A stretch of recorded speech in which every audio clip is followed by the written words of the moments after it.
कुछ भी पहन लूं बट ये एक मोटा पेट मेरी सारी ड्रेसेस का लुक खराब कर देता है। जिम भी जाता हूँ, डाइटिंग भी करता हूँ, बट ये पेट कम होने का नाम ही नहीं ले रहा। मैं तो दिन भर क्रंचेस करती हूँ ताकि ये पेट कम हो जाए, बट कोई भी फायदा नहीं हो रहा। ऐसा बहुत लोगों से मैंने कई बार सुना है और मुझे मालूम है कि इस पेट की वजह से आपकी डेली की लाइफ बहुत सफर करती है। तो आज हम जानेंगे ऐसे कुछ टिप्स जो आपको नेचुरली बेली फैट कम करने में बहुत मदद करने वाले हैं। बहुत बहुत नमस्कार, मेरा नाम है नेहा उत्तम और मैं एक सर्टिफाइड हेल्थ न्यूट्रिशन और फिटनेस कोच हूँ और मैं हूँ फाउंडर रिजॉल्व नेचुरल्स की। ये एक ऐसा स्किन केयर ब्रांड है जो आपकी स्किन की तो परवाह करता है, साथ ही साथ आपकी हेल्थ के बारे में भी सोचता है। It is India's first hormone safe skin care brand, so try resolve naturals. तो वीडियो शुरू करने से पहले आपको ये जानना बहुत ज़रूरी है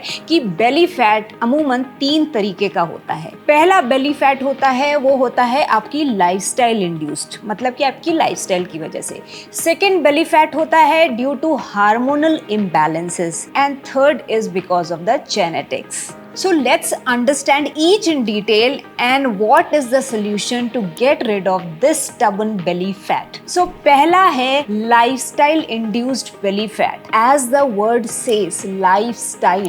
Lifestyle खराब है, उसकी वजह से ये belly fat निकला हुआ है, right? तो आपको जब जड़ मालूम है वो है lifestyle खराब है, उस पे हम कैसे वर्क करेंगे आइए हम जानते हैं। तो इसका बहुत बड़ा रीजन क्या है? ये तब से शुरू हुआ जब से आपके स्विगी जोमेटो आए, आपके सोशल मीडिया आए, तो इन्होंने 2 चीजें खराब की। पहला, इन्होंने बाहर का खाना बढ़ा दिया, इजी कर दी, कन्वीनियंस के नाम पे आपकी लाइफस्टाइल को और खराब कर दिया। सेकेंडली, सोशल मीडिया, जो थोड़ा बहुत आप मूवमेंट करते थे वो भी सोशल मीडिया ने खत्म कर दिया। तो आपकी लाइफस्टाइल बहुत मेजरली इफेक्ट हुई because of these 2 reasons. According to statistics, जो ये मोटा पेट है ना, वो ज्यादातर जो है वो मेट्रो सिटीज में देखा जाता है। क्यों देखा जाता है? क्योंकि यहाँ पे लाइफस्टाइल बहुत ही डिफिकल्ट, या कह दूं कि बहुत ही चेंजेस आ गए हैं लाइफस्टाइल में आजकल, और ज्यादातर एलीट और अपर मिडिल क्लास में देखिए, क्योंकि उनको कन्वीनियंस की आदत ज्यादा है और वो मेहनत कम करते हैं। ओबेसिटी के रेट्स डेली बढ़ते जा रहे हैं। आप देखेंगे तो अगर एक ग्रुप खड़ा हुआ है तो उसमें 7 से 8 लोग ऐसे होंगे जिनकी ओबेसिटी की प्रॉब्लम होगी।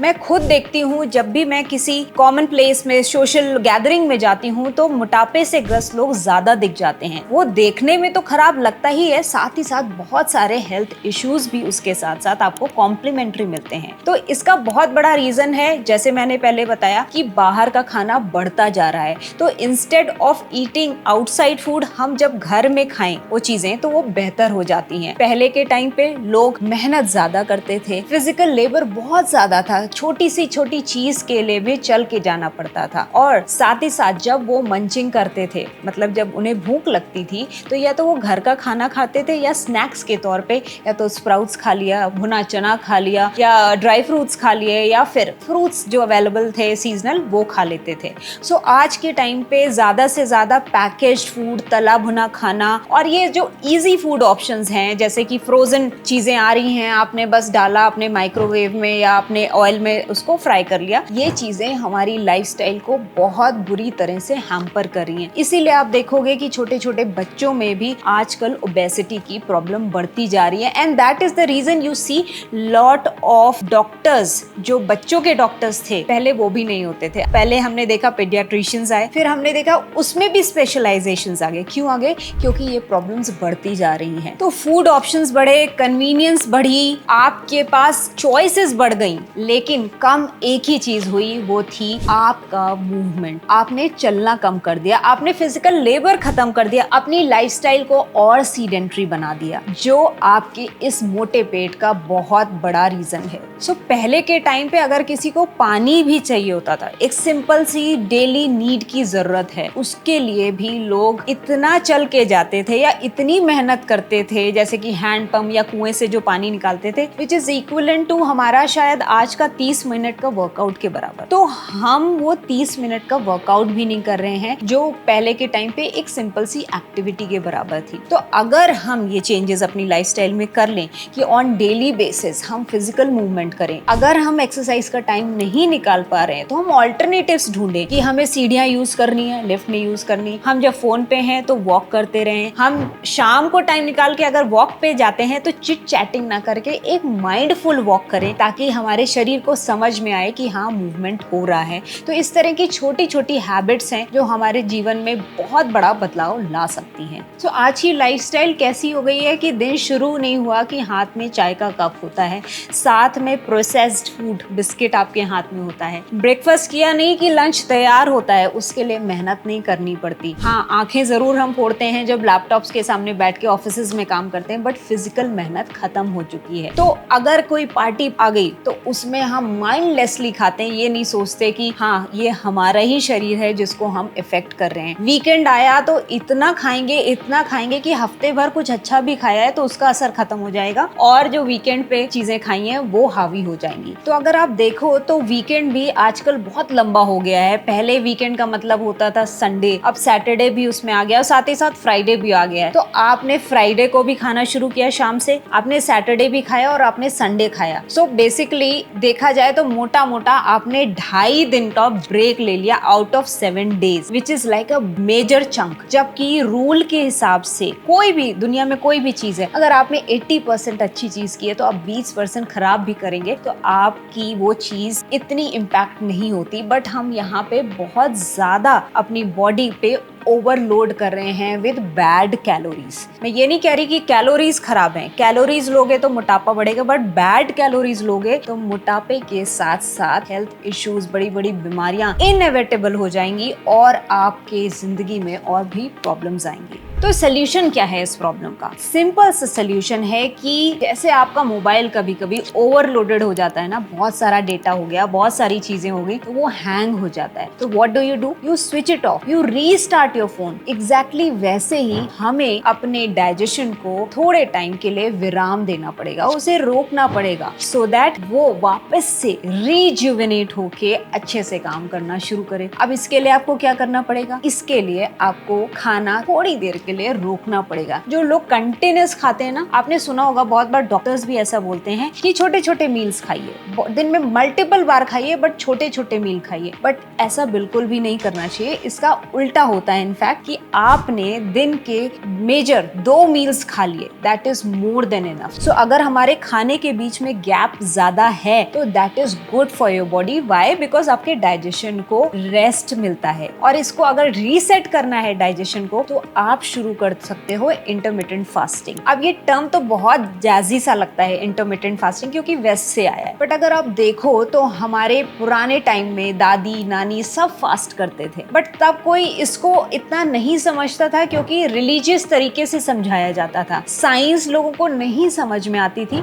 तो इसे रिलीजियस तरीके से, भक्ति के नाम पे और आस्था के नाम से जोड़ा जाता था। बट इसका असली फायदा साइंस ने ऐसे समझाया कि जब हमारी बॉडी लंबे टाइम के लिए भूखी रहती है तो हमारा जो डाइजेशन है वो अच्छे से काम करता है और हमारी जो हेल्थ है वो भी इम्प्रूव होती है। तो शुरू करने के लिए आप इंटरमिटेंट फास्टिंग में क्या कर सकते हैं? जैसे मान लीजिए आपने शाम को 5-6 बजे अपना लास्ट मील लिया, वो मील एक अच्छा बैलेंस्ड मील लिया, फिर उसके बाद आप काउंट करेंगे। To start with you can start with 12 hours of window. तो आपने अगर 5-6 बजे खाया तो सुबह 6 बजे आप खा सकते हैं दूसरा मील। और अगर आपने इसको फुल इंटरमिटेंट फास्टिंग के पूरे तरीके से करना है तो आपको 16 से 18 घंटे का फास्ट रखना पड़ेगा। तो अगर आपने 6 बजे खाया है तो आपको नेक्स्ट मील 9 या 10 बजे अपना खाना चाहिए। और कोशिश करिए कि वो जो मील आप जब ब्रेक कर रहे हैं उस फास्ट को, that's why we call it breakfast. So when you are breaking that fast then you should start with some fruit, specially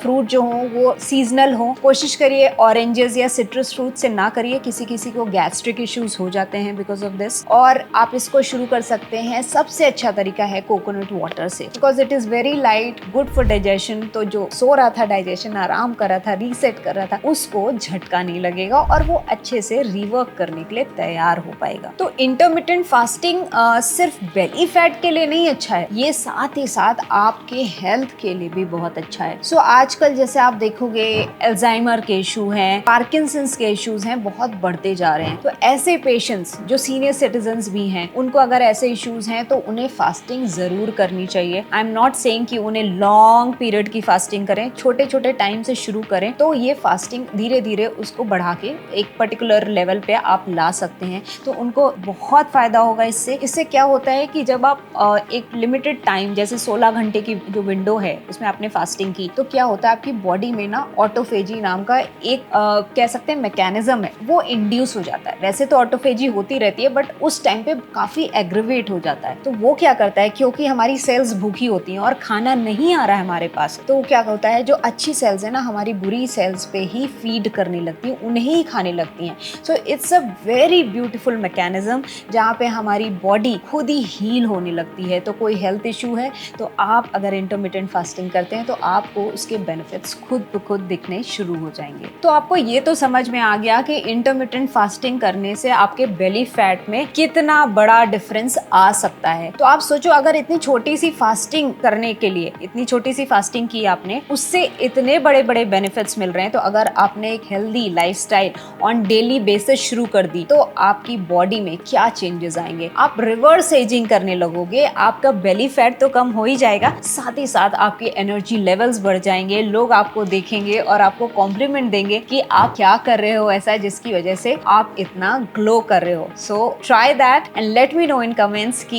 ये कैसे काम कर रही है। मेनोपॉज हो रहा है, उसकी वजह से भी बेली फैट बढ़ रहा होता है। लोग अगर काफी स्ट्रेस ले रहे हैं, उनकी बॉडी में कॉर्टिसोल बढ़ रहा है, तो भी आप देखेंगे कि बेली फैट बढ़ रहा है। साथ ही साथ जैसी लाइफस्टाइल हमने पहले डिस्कस की कि over consumption of processed food है, तो भी आपका बेली फैट बढ़ता है। Next type of belly fat is the hormonal type of belly fat. अब ये हार्मोनल टाइप क्या हो रहा है, as the word says, it is due to imbalance of your hormone. So you would have seen कि आजकल क्या है, पीसीओएस, पीसीओडी, थायराइड, इन सब के केसेस बहुत बढ़ते जा रहे हैं। तो इनकी वजह से भी बेली फैट होता है। अगर किसी को मेनोपॉज हो रहा है तो भी आपका बेली फैट बढ़ रहा है। आजकल स्ट्रेस लेवल्स इतने बढ़ गए हैं, तो कॉर्टिसोल हार्मोन जो है वो इम्बैलेंस हो रहा है, उसकी वजह से बेली फैट बढ़ रहा है। प्रोसेस्ड फूड ज्यादा खाते हो तो भी बेली फैट में फर्क पड़ता है, क्योंकि उसकी वजह से भी हार्मोन में इम्बैलेंस होता है। इन सब चीजों की वजह से सिर्फ एक चीज होती है, वो होता है hormone imbalance. So as the word says imbalance, balance खराब हो गया है बॉडी का। आपके हार्मोन्स जिस तरह से काम करने चाहिए उस तरह से नहीं कर रहे हैं, और बॉडी इसको इस तरह से समझती है कि ये एक क्राइसिस सिचुएशन है, हार्मोन बैलेंस नहीं हो रहे हैं, तो वो क्या करता है, फैट का स्टोरेज आपके बेली पे ही इकट्ठा होने लगता है। That is why you see कि आज की लाइफस्टाइल में जो वर्किंग लोग हैं, जिनकी लाइफ बहुत ही स्ट्रेसफुल है, काम का भी लोड है, फैमिली में भी प्रेशर है, तो उनका जो है पेट अलग से दिखने लगता है। तो ये स्ट्रेस बहुत बड़ा रीजन है जिसकी वजह से आपका बेली फैट इंक्रीज हो रहा है। Research has also proven time and again that cortisol एक बहुत बड़ा रीजन है बेली फैट बढ़ने का। तो अगर ये कॉर्टिसोल का लेवल चेक नहीं हुआ और वो कंटिन्यूअसली बढ़ता गया बढ़ता गया बढ़ता गया, तो क्या होगा, ये बहुत सारी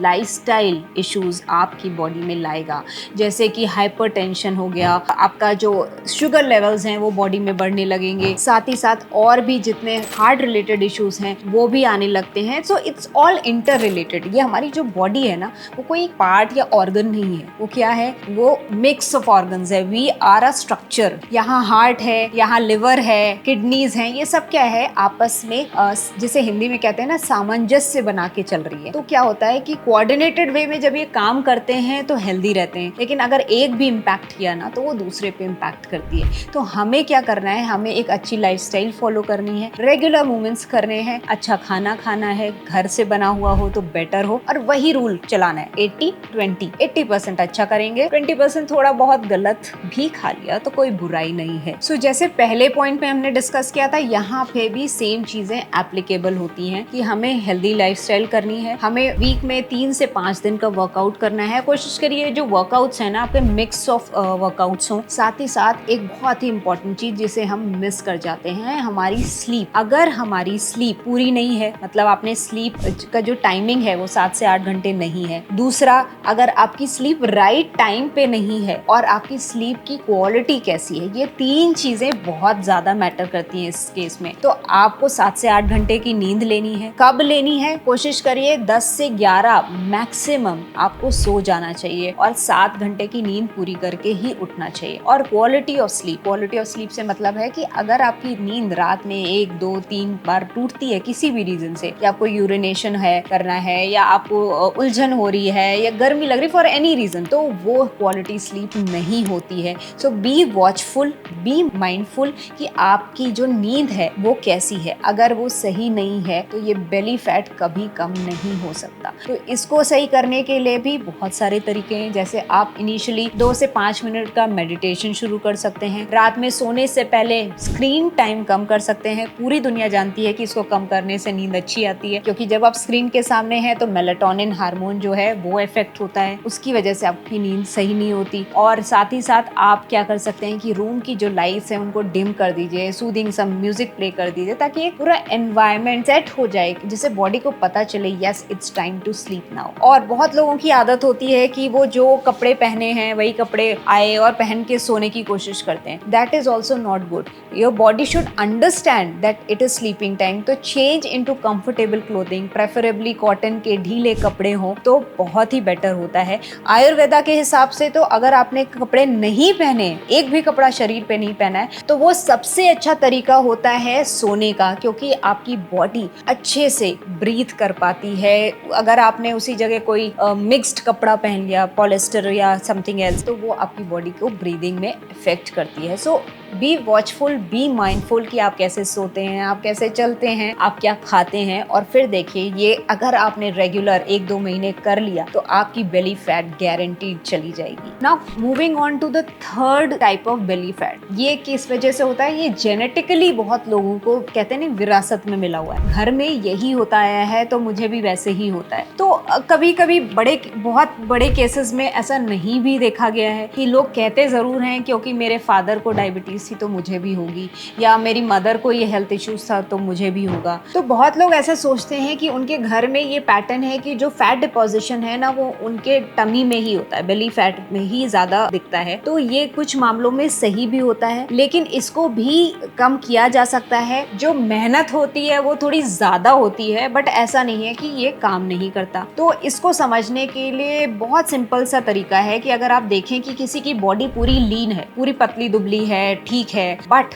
उनका जो बेली है ना वो अलग से दिखता है, तो दैट मीन्स कि ये उन्हें जेनेटिकली मिला हुआ है। उनकी शायद परिवार में ये रन करता है, शायद उनको इसलिए मिला है। और बहुत लोग ऐसे सोचते हैं कि क्योंकि ये मुझे जेनेटिकली मिला है तो I can't do anything about it, I will have to live with it. But ऐसा नहीं है। There are ways that you can also get rid of it. So genetically हमारा बॉडी का जो मेजर फैट है वो कहाँ स्टोर होगा ये पहले से डिसाइडेड होता है। तो हम क्या खाते हैं, क्या करते हैं, इससे जो फर्क पड़ता है वो उसके बाद होता है। तो पहले मेन फर्क पड़ता है जेनेटिकली हमारे जो फैट का डिस्ट्रीब्यूशन है वो कैसा है। तो मेरे केस में अगर मैं बात करूँ तो मेरे फैट का distribution is more on the upper arm and the thighs. So ऐसे ही आपकी बॉडी में अगर की टमी पे स्टोरेज ज्यादा हो रहा है तो इसको आप रेगुलर लाइफस्टाइल चेंजेस से कर सकते हो। और इसके लिए आपको क्या करना है कि आपको डेली के अपने वर्कआउट सेट करने पड़ेंगे, जिसमें आप मिक्स ऑफ वर्कआउट्स करोगे। जैसे आपने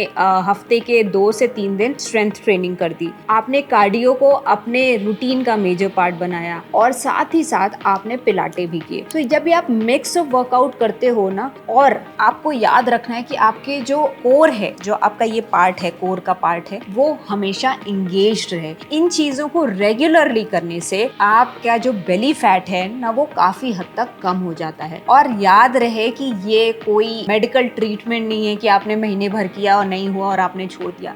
this has to be a continuous cycle. ये आपकी एक हैबिट होनी चाहिए, ये आपकी लाइफस्टाइल होनी चाहिए कि ऑन डेली बेसिस आप ये चीजें कर रहे हैं, क्योंकि वो आपको अंदर से जो चीज इफेक्ट कर रही है उसको आपको ऊपर से करेक्शन करना है तो it will take years. In fact मैं तो कहूंगी जिंदगी भर करो। अगर कोई चीज आपके लिए इफेक्टिव है, अच्छा है, तो उसको अगर करने में कोई साइड इफेक्ट नहीं है तो you can always keep doing it for ever. So ऐसे केसेस में आपकी डाइट क्या है, कितनी है, मतलब कि पोर्शन कंट्रोल कैसा है और आप किस समय पे लेते हैं, ये बहुत इंपॉर्टेंट हो जाता है। तो कोशिश करिए कि आप एक वेल बैलेंस्ड मील लें और जो डिनर है वो कोशिश करिए 7 साढ़े 7 बजे तक आप कंप्लीट कर दें। और ये जब आप रेगुलर प्रैक्टिस में लेते हैं, आपका जो बेली फैट है वो धीरे धीरे कम होने लगता है। आई होप आपको आज की वीडियो पसंद आई होगी। I have tried and covered all types of belly fat here and ये बहुत ही सिंपल सा सोल्यूशंस हैं जो मैंने आपको दिए हैं। तो मुझे कमेंट में जरूर बताइएगा कि आपको वीडियो कैसी लगी and if you really liked it, do subscribe to my channel and share with your family and friends.